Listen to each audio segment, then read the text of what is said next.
Frequency या आवृत्ति। Frequency या आवृत्ति का मतलब क्या है, हम लोगों ने पहले पढ़ा है कि जब कोई वस्तु कंपन करती है तो वो 1 सेकंड में कितनी कंपन करती है, उस संख्या को हम लोग उसकी आवृत्ति कहते हैं।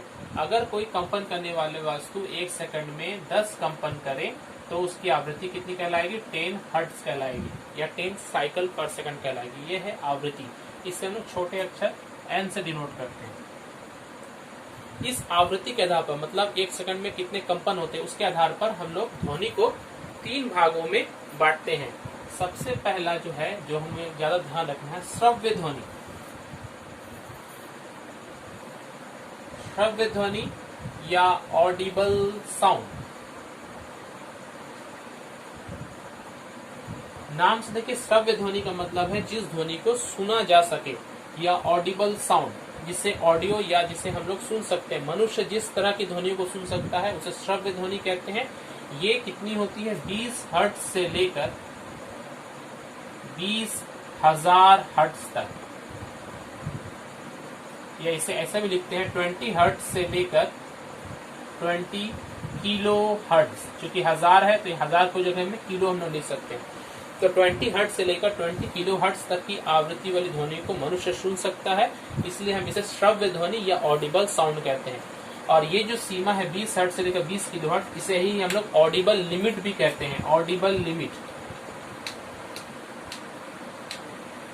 ऑडिबल लिमिट इसे कहा जाता है। ऑडिबल लिमिट इसलिए कहा जाता है, श्रव्य सीमा कहा जाता है, क्योंकि इस जो भी ध्वनि इस आवृत्ति के अंदर होगी, जिसकी आवृत्ति, उसे हम सुन सकते हैं। 20 हर्ट्ज से अगर कम होगी या 20 किलो से अधिक होगी हर्ट्ज से, उसे हम लोग नहीं सुन सकते हैं।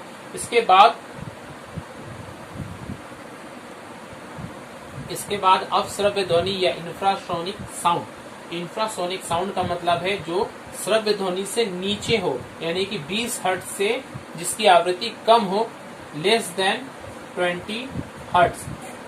वैसी ध्वनियां जिनकी आवृत्ति 20 हर्ट्ज से कम होती है उन्हें सकता है, खासकर मनुष्य तो सुन ही नहीं सकता है, उस तरह की ध्वनियों को अवश्रव्य ध्वनि कहते हैं। जैसे कि ये देखिए, जो मैं पेन ऐसे कर रहा हूँ, ये 1 सेकंड में 20 से तो कम ही बार मैं कंपन करा पा रहा हूँ, इसलिए ये साउंड ना ही मुझे सुनाई देगी ना ही आप लोगों को सुनाई देगी। तो अगर हम 20 से ज्यादा 1 सेकंड में कर सकते हैं तभी वो हम लोगों को सुनाई देगी। तो 20 हर्ट्ज से जो कम आवृत्ति वाली ध्वनियां हैं उन्हें अवश्रव्य या इंफ्रासोनिक साउंड कहते हैं। 3 नंबर, प्राश्रव्य ध्वनि। ये इंपॉर्टेंट है, इसको ध्यान देंगे। प्राश्रव्य ध्वनि, प्राश्रव्य ध्वनि या अल्ट्रासोनिक साउंड। अल्ट्रासोनिक का नाम आप लोगों ने सुना है। अल्ट्रा का मतलब होता है अधिक। कोई भी चीज जब एक्सट्रीम हो, ज्यादा हो, तो उसे अल्ट्रा कहते हैं। तो अल्ट्रासोनिक मतलब जो लिमिट से अधिक है। हमारे कानों का लिमिट क्या है, 20,000 हर्ट्ज तक है।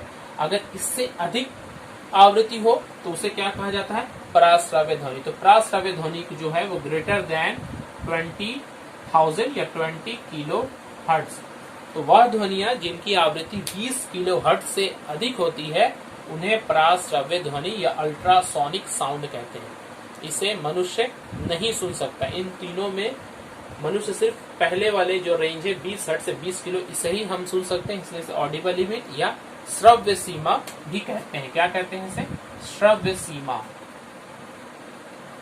अगर हमसे पूछा जाए श्रव्य सीमा क्या है, तो जिस आवृत्ति वाली ध्वनियों को मनुष्य सुन सकता है उसे श्रव्य सीमा कहते हैं, जिसकी आवृत्ति 20 हर्ट्ज से लेकर 20 किलो हर्ट्ज तक या 20,000 हर्ट्ज तक होती है। और प्राश्रव्य ध्वनि क्या है, वह ध्वनियां जिनकी आवृत्तियां 20,000 हर्ट्ज से अधिक होती है उन्हें प्राश्रव्य ध्वनि कहते हैं। इन्हें मनुष्य नहीं सुन सकता है, लेकिन जो कुछ जानवर हैं जैसे कि कुत्ता है, बिल्ली, इस तरह के, और चमगादड़, इस तरह के कुछ जंतु जो हैं वो इस तरह के प्राश्रव्य अल्ट्रासोनिक साउंड को सुन सकते हैं। इनके कान में ऐसा स्पेशलिस्ट है कि ये सुन सकते हैं। चमगादड़ के बारे में हम लोगों को जानना पड़ेगा कि चमगादड़ या बैट जिसे हम लोग कहते हैं इंग्लिश में, ये रात के समय जब उड़ते हैं तो इन्हें रात के समय कुछ अच्छे से दिखाई नहीं देता, फिर भी वो बहुत आसानी से उड़ सकते हैं। क्यों उड़ सकते हैं? क्योंकि चमगादड़ जो है उड़ते समय वो इस तरह की अधिक आवृत्ति वाली ध्वनियां उत्पन्न करते हैं। ये अधिक आवृत्ति वाली ध्वनि सामने उपस्थित किसी बाधा से जब टकराता है तो पुनः वापस आने के बाद उसे अनुभव हो जाता है कि सामने कोई बाधा है, ताकि वो अपना रास्ता मोड़ ले। तो ये क्वेश्चन देखिए एग्जाम में पूछा गया कि चमगादड़ किस प्रकार सरलता पूर्वक रात में उड़ सकते हैं। तो चमगादड़ उड़ते समय उच्च आवृत्ति वाली प्राश्रव्य ध्वनि उत्पन्न करते हैं, जो सामने उपस्थित किसी बाधा से टकराकर उन्हें सामने उपस्थित बाधा का ज्ञान हो जाता है, जिससे कि वो अपना रास्ता बदल देते हैं।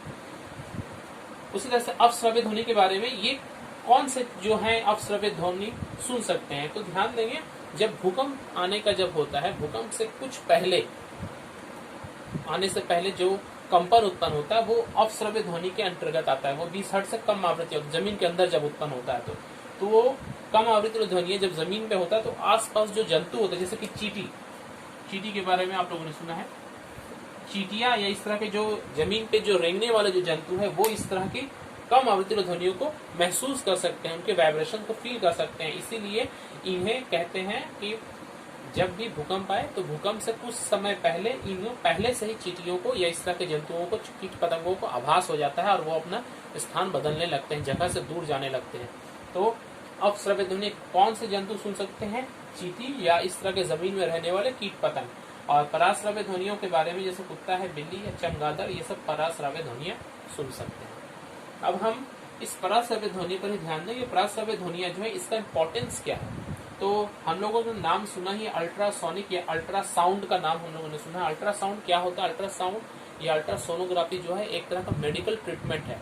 इस मेडिकल ट्रीटमेंट में ये उच्च आवृत्ति ध्वनियां या वाइब्रेशन को उत्पन्न किया जाता है और हमारे शरीर में उसको भेजा जाता है। जिस तरह से एक्सरे होता है ठीक उसी तरह से यूएसजी अल्ट्रासोनो साउंड भी इस तरह से ही होता है। तो ये हमारे शरीर के विभिन्न रोगों का पता लगाने में इसका काम आता है। इसके अलावा और इसका उपयोग क्या है उसको भी देखेंगे। प्राश्रव्य ध्वनि का उपयोग, प्राश्रव्य ध्वनि का उपयोग या अल्ट्रासाउंड का उपयोग हम लोग कहाँ करते हैं? मेडिकल साइंस में करते हैं। मेडिकल साइंस में हम लोग इसे यूएसजी के नाम से जानते हैं। और हार्ट के लिए जब हार्ट का होता है तो उसे ईसीजी या इकोकार्डियोग्राम भी हम लोग कहते हैं। यूएसजी का पूरा नाम है अल्ट्रासोनोग्राफी।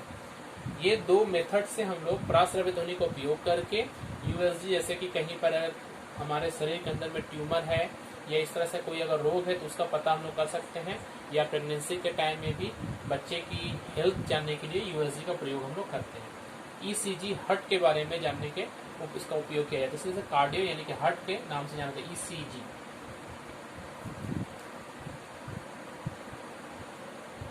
ब्रिज या बिल्डिंग्स, ब्रिज या बिल्डिंग्स जो खास करके लोहे की बने होते हैं, लोहे के कहीं पर दरार अगर होगा तो उस दरार का भी प्रयोग हम लोग प्राश्रव्य ध्वनि से करते हैं। मान लेते हैं ये एक बिल्डिंग ब्लॉक है, या अगर कहीं पर यहाँ पे बीच में कहीं पर दरार है जो बाहर से देखने में हमें समझ में नहीं आ रही है, तो हम यहाँ से बहुत सारा अल्ट्रासाउंड की किरणें देंगे। ये किरणें जहाँ पर दरार नहीं है वहां से तो सीधे निकल जाएंगे, मगर जहाँ पर दरार है वहां पर पुनः यहाँ से टकराकर वापस आएंगे। तो जहाँ से टकराकर वापस आएंगे तो हम वहां पर समझ जाएंगे कि इसमें कुछ न कुछ कहीं पर फॉल्ट जरूर है। जीवाणुनाशक के रूप में, जीवाणुनाशक के रूप में, या कह सकते पानी में, या जो बैक्टीरिया और वायरस होते हैं उसको भी मारने में इसका प्रयोग हम लोग कर सकते हैं। क्योंकि जो बैक्टीरिया और वायरस जो है वो अल्ट्रासाउंड में नहीं रह सकते हैं। जब अल्ट्रासाउंड अधिक आवृत्ति और ध्वनि इन पर पड़ती है, इन पर जाती है, तो इनकी मृत्यु हो जाती है। इसके वजह से हम इसको जीवाणुनाशक के रूप में भी इसका उपयोग कर सकते हैं।